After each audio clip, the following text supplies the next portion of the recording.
Qatar को मिली गद्दारी की सजा, एक्शन मोड में आया भारत। सिर्फ 72 घंटों में लिया बदला। तो क्या कतर भारत के पूर्व सैनिकों को हाथ जोड़कर रिहा करेगा या फिर सहेगा सालाना 80,000 करोड़ का नुकसान? दोस्तों, जैसे जैसे कतर की जेल में कैद भारत के पूर्व 8 नेवी के सैनिकों की फांसी की तारीख नजदीक आ रही है, वैसे वैसे भारत और कतर के बीच तनाव बढ़ता जा रहा है।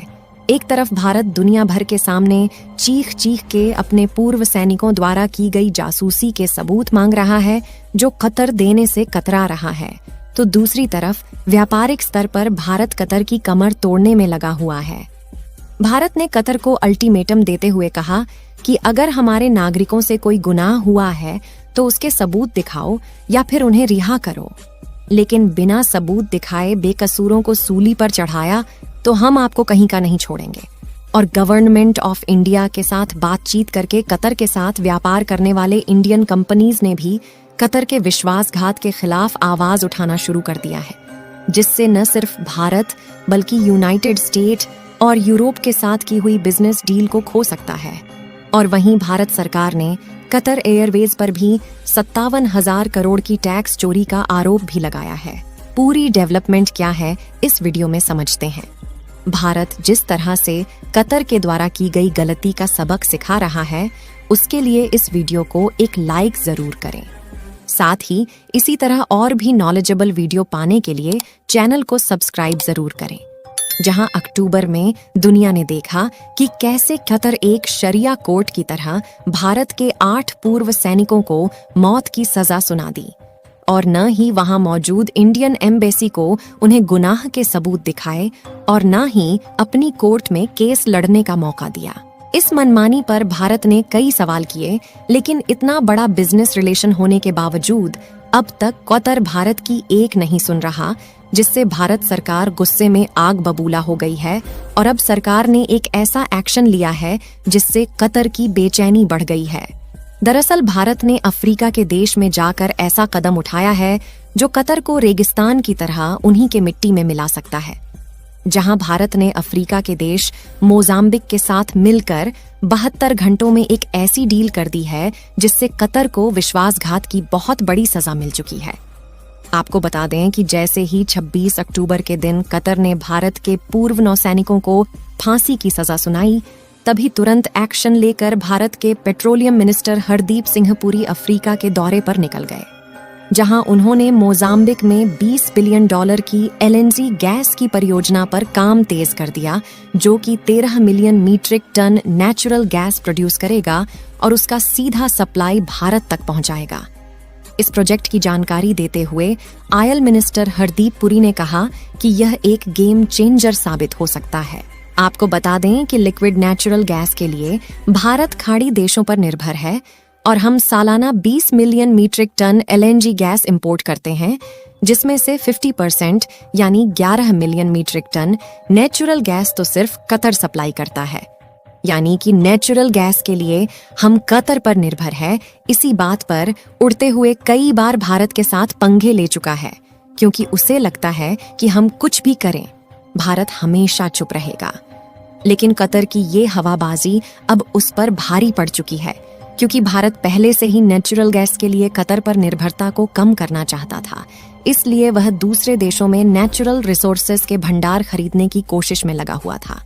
अगले महीने भारत सरकार ने पेट्रोलियम मिनिस्टर हरदीप सिंह पुरी को मोजाम्बिक डील फाइनल करने के लिए भेजा था, और अब यह डील फाइनल हो चुकी है, जिससे कतर की रातों की नींद उड़ गई है। क्योंकि अगर मोजाम्बिक भारत की नेचुरल गैस की डिमांड पूरी कर देगा तो रातों रात कतर की अर्थव्यवस्था लड़खड़ा जाएगी और कतर जल्द ही मिट्टी में मिल जाएगा, क्योंकि कतर हर साल भारत को $7.5 बिलियन यानी करीब 7,000 करोड़ रुपए का पेट्रोलियम गैस सप्लाई करता है। अब आपको बता दें कि इतने बड़े व्यापारिक रिश्ते के बाद भी कतर का भारत से बर्ताव सही नहीं था, और उसके बाद भी जब उन्होंने भारत के पूर्व नौसैनिकों को फांसी की सजा सुनाई, तभी भारत की सबसे बड़ी natural gas company pronate gas limited के कतर के साथ डील खत्म हो गई। यहाँ तक कि कतर की हवा टाइट करने के लिए एक और देश ने भारत के साथ में हाथ मिला लिया है, और यह देश भारत को अब न सिर्फ पेट्रोल, डीजल और गैस के अल्टरनेटिव को बनाने की टेक्नोलॉजी देगा, बल्कि गोल्ड जैसे कुछ इंपॉर्टेंट एलिमेंट्स भारत को सीधे तौर पर ऑफर किए जा रहे हैं। हालांकि इस देश के साथ भारत के पिछले कुछ विवाद रहे हैं, लेकिन यह देश भारत के साथ पुरानी सभी दिक्कतों को खत्म करने के साथ आगे बढ़ना चाहता है। दोस्तों, हम बात कर रहे हैं ब्राजील की, जिसके लिए आज भारत दुनिया का 5वां सबसे बड़ा ट्रेडिंग पार्टनर है। आज यह खबर सामने निकल गई है कि WTO यानी कि वर्ल्ड ट्रेड ऑर्गेनाइजेशन ने भारत और ब्राजील के बीच में 2019 में विवाद हुआ था, जहां पर ब्राजील ने एलोकेशन लगाए थे कि भारत बड़े स्केल पर शुगर से एथनॉल प्रोड्यूस करेगा। इसके अलावा शुगर पर भारत का बड़ा कंट्रोल है और इससे फूड सिक्योरिटी डिस्टर्ब हो सकती है। अगर देखा जाए तो फाइनली कतर के साथ अब जाकर भारत ने खेलना शुरू कर दिया है और भारत अब सही मायनों में जियोपॉलिटिक्स का असली मतलब कतर को सिखाने वाला है, क्योंकि कतर के केस में भारत कोई रियायत नहीं बरतने वाला। भारत ने ऐसा कदम उठा दिया है जिसकी वजह से कतर की उल्टी गिनती शुरू हो गई है। भारत एक बड़ी मात्रा में LNG का इंपोर्ट कई देशों से करता आ रहा है, लेकिन कतर से कुल LNG इंपोर्ट का 50% खरीदा जाता है। इस बड़े LNG इंपोर्ट की वजह से कतर ने भारत के बीच करीबन $11 बिलियन का ट्रेड बैलेंस खड़ा हो चुका है और इसमें भी कतर का पलड़ा भारी है। लेकिन भारत ने इस पलड़े को अपनी ओर झुकाने के लिए एक ऐतिहासिक कदम उठा दिया है। भारत की पेट्रोनेट LNG की सबसे बड़ी इंपोर्टर है और भारतीय कंपनी कतर से 7.5 मिलियन मीट्रिक टन LNG हर साल खरीदती है। आपको बता दें कि जब तक भारतीय नेवी ऑफिसर को कतर ने किसी तरह की सजा नहीं सुनाई थी, तब तक पेट्रोनेट का plan 1 million metric ton LNG और खरीदने का था। लेकिन पेट्रोनेट अब इस डील के अंतर्गत किसी भी एडिशनल खरीद के साथ आगे नहीं बढ़ना चाहती। अगर ब्राजील और भारत की बात की जाए तो इस छोटे से इंसिडेंट की वजह से दोनों देशों के बीच में थोड़ी सी कहासुनी हुई थी, लेकिन इन सब चीजों को पूरी तरीके से खत्म किया जा रहा है, जहां पर ब्राजील ने ऑफिशियल अनाउंसमेंट कर दी है कि वह भारत को फ्लेक्स फ्यूल और एथनॉल प्रोड्यूस करने वाली सभी टेक्नोलॉजी ट्रांसफर करने जा रहा है। और इसमें भारत की अहम भूमिका है।